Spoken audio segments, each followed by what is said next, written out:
انا هي الكبيره في خوتي، عندي خويا واختي صغر مني. انا صراحه معروفه بالمعقول ديالي، حتى فاش كنت كنقرا كان عندي وقت الضحك ضحك ووقت المعقول معقول. دوزت قرايتي، شديت الدبلوم ديالي ولكن ما خدمتش، يعني بقيت جالسه غير في الدار. دبلوم ديال باك بلس 2. كان بامكاني انني نخدم في القطاع الخاص، ولكن ما بغيتش، ما كنتش كنفضل نهائيا القطاع الخاص، وخصوصا بالدبلوم ديالي انا عارفه ما غاديش يعطيوني شي خلاص. فكنت كنقول جاب الله الخدمه مع الدوله مرحبا بها، ما جابش الله انا جالسه في دار والديا ما خصني حتى شي خير. الحمد لله ما كانش فينا المشاكل، لا الوالد ديالي ولا الوالده، ناس طيبين بشهاده الجامع. واحد النهار كنت خارجه مسخره، تبعني واحد السيد، وهذه اكثر صفه كنكرهها في الرجال. فاش تبعني طلع ليا الزعاف ودرت وقلت ليه كنتي راجل راه غادي تجي من الباب، ما تبعنيش بحال هكذا. صراحه كان اول مره يتبعني فيها.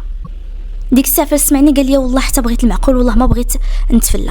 المهم من تما ما بقاش هضر، تسخرت ورجعت دخلت لدارنا. شفتو بانه بقى بعيد، هو كيشوفني فين دخلت شويه.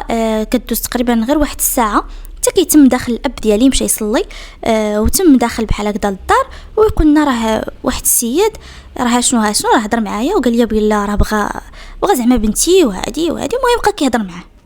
انا ديك الساعه عرفتو بانه هذاك السيد. المهم هضر وقال بلا نعطيوهم فرصه ويجي غير تعارف، وديك الساعه الا زعما عجبنا الحال وهذا نكملوا، وما عجبناش الحال كل واحد يشد طريقه. فبقيت غير كنشوف. انا ديك الصفه اللي دار هو زعما باش تبعني ما عجبتنيش، ولكن في نفس الوقت قلت ربما ولد الناس، مادام انا قلت ليه يجي من الباب وفعلا جا فراه باغي المعقول ولد الناس. ديالي كذلك قالت لي خليهم يجيو نتعرفوا عليهم واللي فيه الخير يجي. داكشي اللي كان. هضر معاه بابا في التليفون حيت عطاه النمره، ودرنا معاهم النهار جا هو ووالديه وجوج خوتو. رحبنا بهم مرحبا وهادي، ودوزنا النهار. ما نكذبش عليكم بان ليا شخص اخر ديك الساعه بحيث ما حملته وما قبلته، ما حنزلتش فيه مزيان، ولكن في نفس الوقت ما حملتوش.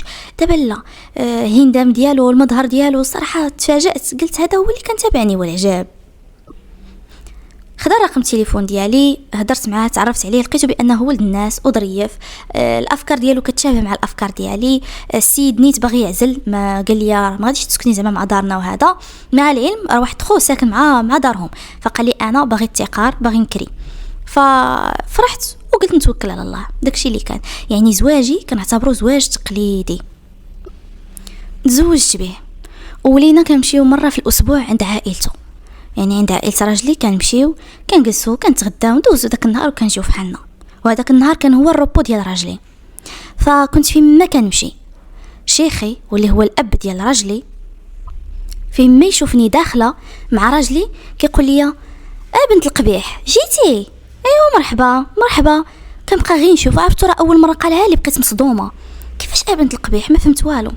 المهم جلست قلت هاد العائله عجيبه، المهم نحاول نكتشفهم شويه بشويه. كيبان لي بانه هو هكا داير حامض واقيلا ولا ما نعرف له، ولكن ما قدرت لا نهضر ولا نتكلم ولا ندير حتى شي تصرف حيت مازال كنحشم من راجلي في هذيك الفتره، باقي غير من عائلته. هما كانوا كيبداو يضحكوا لويساتي وهذا كيبداو يضحكوا زعما على هذه الكلمه. انا كنبتسم زعما بحال الا راه غير ضحك ولا. المهم دوزنا داك النهار. عاوتاني الزياره الجايه كنمشي نفس الشيء، غير كندخل كنجلس بحال هكذا ولا هذا كيجي ايوا كي دايره بنت القبيح؟ مزيانه بخير. كنبدا نقول له مزيانه بخير. عرفتو بقيت مصدومه. عاود لي هاد الكلمه فين ما كنمشي عندهم كيعاودها لي. هذه تعيط باش كيعيط لي، كلها بنت القبيح كول دير هادي. عرفتو صافي انا هنايا العافيه شعله ليا لداخل. كنقول لك ما كنيتي القبيح وانا ما فراسيش. المهم واحد النهار تقريبا راه كانت دازت تقريبا واحد الشهر هكا ولا شهر ونص على الزواج. صافي انفجرت على راجلي في الدار. كنا ديك الساعه اولين غنمشيو عندهم، وقلت له علاش باباك كيقول لي بديك الكلمه؟ علاش كيقول لي بنت القبيح وكيجلسوا هما يضحكوا؟ اش بينو وبين الوالد ديالي؟ واش كيعرفوا باش يقول لي القبيح؟ اشنو شاف على بابا باش يقول لي القبيح؟ علاش يقولها لي؟ علاش؟ واش انا ما عندي سميه؟ انا راه سميتي غيتا. ياك ما قلتوا لي شي حاجه هو ما فراسوش. وزيدون واش بابا قال لي انا قبيح ولا ما فهمتش؟ شاف منه شي حاجه؟ راجلي ديك الساعه بدا كيقول لي واغي تهدني، راه هو غير كيبغي زعما يضحك وساعه ضحك وباس. قلت له اسمح لي، قال ضحك؟ هذا ضحك؟ الضحك هو المعيار؟ عطا الله الكلمات باش يضحك، بانوا له غير كلمات الخايبين هما باش يضحك. انا هادشي ما نقبلوش. انا صافي صبرت عليه حتى صبرت. راه الا عاودها هاد المره والله ما بقى نعتب عند داركم. وحنا زعما يلاه بادين شروس ديال الزواج. بنت القبيح هذه غير عروسه انا جديده، اما فاش نطول معاه شنو غيقول لي؟ بدا كيهتم فيها هكا راجلي. قلت له لا اسمح لي، شوف راه انت منك وجبد. تخيل بابا فيما تمشي عنده يقولك اولد القبيح، كي غادي تحس؟ دير راسك في بلاصتي، كي غادي تحس؟ اش جابو يجبد بابا؟ كون غير كان بابا صاحبو قبل نقولوا حق راه كيضحكوا مع بعضياتهم مداصرين لهاد الدرجه، كيقول صاحبو القبيح. اما ما كيعرف بابا ما بينه وبيناتهم حتى شي حاجه، ونتحدى يمشي عند بابا ويقولها له في وجهه. صافي ديك الساعه بدا كيقول لي راجلي واغي تهدني، انا دابا هاد المره غادي نتصرف، انا هاد المره غادي نهضر الا قالها، وهادي غير ارتاحي، وهادي هادشي كان عليك ديرو نتا راسك بلا ما نهضر انا. بدا كيبوس لي راسي وكيقول لي سمحي لي ومسحيها فيا وهذا، وانا دابا الا هضر انا غندخل وهذا وهذا. صافي برت، قال لي غندخل وكل شيء. مشينا عاودنا مشينا ديك الزياره، غير دخلنا كنلقاه كاع ما كاين. عرفت واحد الفرحه جاتني الله على راحه، ما غنسمعش ديك الكلمه حيت كنحس براسي نري غنقز عليه. فمشينا وجلسنا بقينا جالسين بحال هكذا شويه، هو داخل ويقول لي بنت القبيح انا كيحسبني مازال ما جيتو، قولوا نتوما راكم جالسين هنا. عرفتو ديك الساعه مع كنت غليانه عليه، تربيت حتى تربيت وما عمرني رديت على شي واحد كبر مني، كنقول كبير ما نديش عليه. وهذا الشيء اللي خديت انا بعين النظر يعني، وهذا الشيء اللي خديت انا بعين الاعتبار، يعني السيد كبير ما نديش عليه. ولكن انفجرت فيه، قلت له اسمع عمي، الا كان شي قبيح في هذا المجلس فراه هو انت، والوالد ديالي خليه عليك في التقار. ياك ما شفتي منه شي حاجه وانا ما فراسيش، وواخا تشوف منه ما عندكش الحق تعيط لي بنت القبيح. وغنقولها ونعاودها، القبيح في هذا الدار هو انت. عرفتو حيت كنقولها وانا مغدده. طرطق عينيه ويدور عند راجلي ويقول ليه ناض ضرب مرتك، شو كي كتهيني، شو كي كتسب فيا وتعايرني قدام انا عيالات ولادي قدام بناتي. ناض عطيها علاش تقلب، كون راجل ونوض. وانا نهضر قلت له الراجل عمي ما كيضربش العيالات، هذا الراجل الحقيقي، ولكن انت حيت ما مولفش بالرجوله داك الشيء علاش كتعرف غير الضرب وتعرف تعدى على بنات الناس وهما ماشي في ديورهم. ونزيدك نتحداك تمشي دابا عند الوالد ديالي وخرج في عينيك وقول ليه انت قبيح انت قبيح، وقلت تعانت انت وياه ما غتقدرش، كتقولها غير من مورا ظهره. تساقيت فيك وجه الله، قلت السيد كبير في العمر ولكن للاسف العقل صغير. صبرت لك حتى صبرت، ولكن دابا راه ما غاديش نقبل شي واحد ينوض يسب ليا الوالد ديالي ولا يتعدى حدوده معايا. عرفتو ما كيقدرش يهضر معايا، كيدور غير عند الولد وكيقول له شوف هاد خيتي شو كيفاش كتهضر وانت يا ساكت.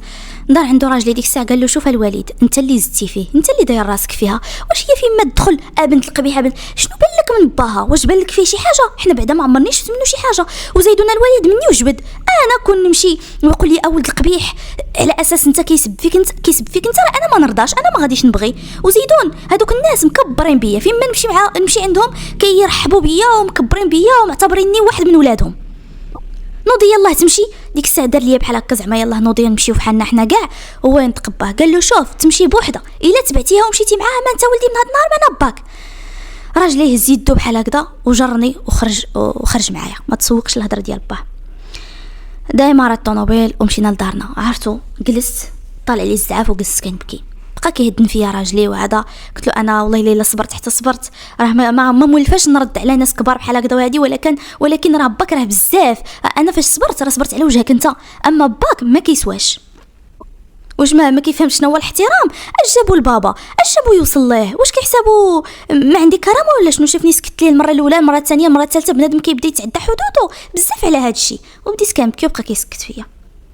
فهاديك اللحظه اش غنقول لكم، هو اش دار؟ قالك مشى صونا على با وعاد كيفرش راسو، هذا شيخي. صونا على با وبدا كيقول لي بنتك ما مربيهاش مزيان، ربيها جات وجلست كتسب فيا وهادي ربيها ولا نعاودوا لها حنا التربيه. وبقى كيهضر شي هضره اللي ماشي حتى تما. قطع عليه بابا ويصوني ليا، قال لي غيتا اجي لعندي دابا للدار. انا صراحه تعجبت، حتى راجلي تعجب، وعرفنا بان كاينه شي حاجه، يا اما غيكون مشى عنده يا اما صون عليه. المهم يمكنش الوالد ديالي يقول لي اجي دابا للدار، ما عمرو صون عليه قال لي اجي. هزني راجلي وحطني عندهم في الدار، وقلت لراجلي انا غير بلا ما ادخل خليني غير انا. صافي هو يمشي. دخلت لعند والديا، قال لي يا بابا فين مشى راجلك؟ قلت له راه مشى يقضي واحد الغرض. ودخلت وجلست درت راسي بحال زعما فراسي ما يتعاود. ايوا جلست ماما كتبان لي من وجهها مخلوعه، عرفت بان كاينه شي حاجه. شاف فيا بابا ويقول لي راه علاش صنع عليا شيخك وها علاش، اش واقع بيناتكم؟ انت ما عمرك ما عاودتي لنا بانك معاديه معاهم. ايوا عاودت ليه، قلت لي راه من نهار جيت عندهم النهار الاول، راه انا مازال عروسه لحد الان، وهو بنت القبيح. صبرت عليه حتى صبرت، ودابا خرجت ليه نيشان. قلت ليه الا كاين شي قبيح في هذا الوقت راك هو انت، الا كاين شي قبيح في هذا الدار راك هو انت. ما يعيرش لي انا بابا، وقلتها له ودافعت عليه. قلت له شوف بابا عطيك التقار، ما انت صاحبه ما هو صاحبك باش تصر لهاد الدرجه. المهم هضرت معاه مزيان واشطرا عطيته كاع لي ديتاي زعما ديال الحادثه كيفاش وقعت. ماما ديك الساعه كتشدني قالت لي اجي نهضر معاك. بابا ديك الساعه هضر ويقول لي شوف بنتي درتي عين الصواب، خليه بحال باش يعرف حدوده. انا ما حسبنيش لهاد الدرجه، وقول له يجي يقول عليه في الدار اذا سميتو راجل يجي لعندي للدار لهنا. راه قلت له في التليفون، قلت له شوف الرجال كيهضروا مباشره، اجي لعندي لهنا وهضر معايا، ما تهضرش معايا في التليفون. وقلت عليا حقا انا ما مساليش ليكم، واش انا ما مساليش؟ انا عرفتو جبان من داك النوع اللي كيلوح الهضره وفي نفس الوقت ما يقدرش يواجه. المهم ماما جراتني للبيت وهي تقول لي واش حماقيتي؟ قلت لها كيفاش واش حماقيت؟ شنو اللي درت ماشي حتى لتما؟ قالت لي بنتي راه كنفكروا على المدى البعيد ماشي على المدى القريب. شيخك راه غلط، ولكن انت بهذا التصرف اللي درتي راكي بردتي ليه الغدايد، راه عاد بينك قبيحه. الا كان عنده شي احساس تجاهك راه عاد بينك زعما راكي قبيحه وما كتسويش. قلت لها يبيني ولا لا يبيني؟ قالت لي فهميني بنتي فهميني، راه كون ما رديتيش عليه كان غادي تغلى اكثر من دابا، غتلقاه كيتقلى غير بوحديته، هو 100% كيغير من باباك. شنو الله اعلم. المهم هاد التصرفات ديال الغيره، وربما يكون غير حتى من ولده الله اعلم، ما كتعرفيش شنو في العقل ديال بنادم. السياد كان كيتقلى فاش كان كيقول لك بنت القبيح وانت ما كترديش عليه، ودابا انت اللي رديتي عليه صافي بردتي ليه بعدا واحد الجزء في قلبه، عرفك بانك تعصبتي من ديك الكلمه. قلت لها ماما يعرفني ولا ما يعرفنيش، انا اصلا صافي قطعت، انا راه قلتها لراجلي، قلت ليه ما نعاودش ندور تما، والديك سير شوفهم، انا ما بقيتش باغي نشوف ديك البلاصه نهائيا ولا نمشي ليها. قالت لي يا بنتي انا راه عرفت الموقف ديالك كيفاش داير، ولكن انا كنفكرك المستقبل وليداتك، راه الا جاو الدراري من بعد راه غادي يعاملهم بطريقه قبيحه، لان اصلا صافي تعاديتي انت وياه، يعني خرجتوا لها نيشان. كون ما تسوقتيش ليه ديريه بحال داك الحيط وما تسوقيش ليه باش تي الا جاو الوليدات ما ياديهمش، يبغي ياديك انت ولكن ما ياديكش عبر الوليدات. فانت دابا ان شاء الله الا جاك شي وليد ولا بنيته ولا هذا ما غيبقاش يحملهم، ما تعرفي شنو يدير ليهم، انت ما تبغيش تمشي، راجلك غادي يبغي يدي ولادو باش يشوفوا جدودو، ما غتعرفيش شنو طاري تما، يقدروا يضربوهم، يقدروا يديروا لهم شي حاجه. هادشي فاش غلطتي، انا هادشي علاش كنهضر، كان عليك تسيريهم وديريه بحال داك الحيط وسيري وبقيتي تمشي باش تي الا درتي وليدات تكوني حداهم وتشوفيهم بعينيك لا يتاداو الى اخره. راجلك باهم، ولكن راه فاش غيمشي لدارهم ما غيبقاش مقابلهم وخايف عليهم من والديه، راه غيخليهم ما يتسوقش لا لولدو ولا لبنتو، ولا غيقول حق راه والديا وخوتي راني كبرت معاهم. ولكن في القلب ديال البشر ما معروف شنو فيه، ممكن يديروا ليهم شي حاجه هو براسو، ممكن يدير ليه شي حاجه، يدير لولدك شي حاجه اولا بنتك مستقبلا. هادشي انا مناش خايفه، وهادشي علاش كنصحاك. قلت لها ماما دابا انت كتنصحيني وصافي، ودابا حنا دابزنا وصافي خرجت فيه وبردت غدايدي. قالت لي عرفت بردتي غدايدك، ديري هاد الحل اللي غنقول لك. قلت لها اش من حل؟ قالت لي سيري شري ليه شي حاجه، شي فوقيه ولا شي حاجه، وسيري انت وراجلك وطلبي منه السماحه، قولي لي سمح لي عمي انا غير تعصبت فاش درت فيك وهادي وكيحسبني كتقصد حاجه خايبه وهادي، وهو هاد الكادو راه مني، وجلسي وشوفي شنو غادي يدير، راه ممكن يرطب وما يبقاش يعيط لك بديك السميه. قلت لها ماما واش حماقيتي؟ واش باغاني نتدل؟ ابدا. قلت لي شوفي جربي غير هاد المحاوله، دير غير هاد المبادره، ياك اول مبادره غديري ديريها وشوفي رده الفعل ديالو. قلت لها ماما ابدا واش نعتذر. المهم رجعت لداري هدرت مع راجلي، قال لي شنو قالك بابا؟ قلت له راه شنو تعصب راجلي، تعصب من با، قالك لاش يمشي يصوني على باك، اش جابو يوصل لعائلتك، واني مشكله هادي، وهاد الوالد هذا كيكبر المشكل، عاد شوه راسو، عاد فضح راسو. قلت لي واه انت كتشوف، انا اللي كنعرف هو ان والديك صافي ضربت عليهم ومبقيش غنمشي. بقى كيشوف راجلي، قال لي غادي يمشي بعدا دابا نهضر مع الوالد. مشى فعلا هضر معاه، قال له زعما علاش تقولها له شوهتي راسك هذا؟ والو، راسو قاصح كالعاده. صافي وجا فحالو راجلي. ومن داك الوقت ماما كل مره تصوني عليا كتقول لي بنتي واش مشيتي؟ سيري يا بنتي سيري، على الاقل ديري كادو، ما تقوليش لي سمح ليا، سيري غير جلسي. كنقول لها ماما ما غاديش نمشي، راه هو جرى عليا، كيقول لها قال ليه هي تخرج وانت ما تمشيش. كتقول لي غير سيري، انا كنفكر غير على ولادك، من بعد فاش غادي يجيو وليداتك وهذا يمشي يدير لهم شي حاجه وما تكونيش حاضره. انا راه بغيتك تبقاي حاضره مع وليداتك، واخا تمشي عندهم تكوني حاضره وعينك على وليداتك، لان الانسان اللي كيكون بحال هكذا كيكون خبيث وقلبه قبيح، ما كتعرفيش شنو غيخرج منه. طبيعه الحال ولادي فيما كانوا غنبغيهم يكونوا حدايا ويكونوا تحت المراقبه ديالي. ما عرفتش واش انا كنبالغ ولا لا، ما عرفتش واش هادشي اللي كتقول ماما بصح، زعما خصني نمشي وندير بحال ما كاين والو وهذا، ولا نشد في هذا الموقف وهو اللي خصو يعتذر مني. انا بابا صراحه حدو قال لي درتي عين الصواب والسلام، يعني قال لي درتي داكشي اللي خصو يدار، انسان ما خصوش صافي صبرتي المره الاولى الثانيه الثالثه صافي انسان ما خصوش يتعدى معك الحدود، توقفي عند حده وما تجلسيش فيه. فهادشي اللي طبقت، واصلا هادشي انا طبقته قبل ما يقولوا لي بابا، انا هادشي عارفه ودايره في راسي. دابا انا ماما كتبيني بانني غلطت، ماشي غلط غير بحال زعما كتبغي تلقى ليا الحل، ولكن انا راه غادي نبان قدامهم بانني مدلوله، وغيحسبهم بلا راه بابا اللي يعني شوف كيسبوه وكيسبوه كيقول له القبيح، ومع ذلك مشيت نعتذر له، يعني غيقول راه بابا وقيله اللي صافتني، يعني غيبان بابا بانه بدون شخصيه وبانه قابل ديك الصفه ديال القبيح. في المقابل غير تبقى بنتي معاكم، غير تبقى مزوجه ولدكم. فهمتوا كيفاش فهمتها؟ ما عرفتش دابا انا واش غلطه او لا ما غلطاش، ولكن ما عرفتش، طحت واحد الحيره كبيره. ما عرفتش الا كنتو نتوما في بلاصتي شنو كنتو غادي ديروا، واش كنتو غتمشيو تعتذروا وتكملوا حياتكم عادي، اولا غتشدوا في الموقف ديالكم وغتسناو منهم هما الاعتذار، ولا على الاقل بلا اعتذار غتسناو منهم هما انهم يهضروا معكم كأن شيء لم يكن. هذاك بحد ذاته غنعتبره اعتذار غير مباشر. ما عرفتش شنو خصني ندير.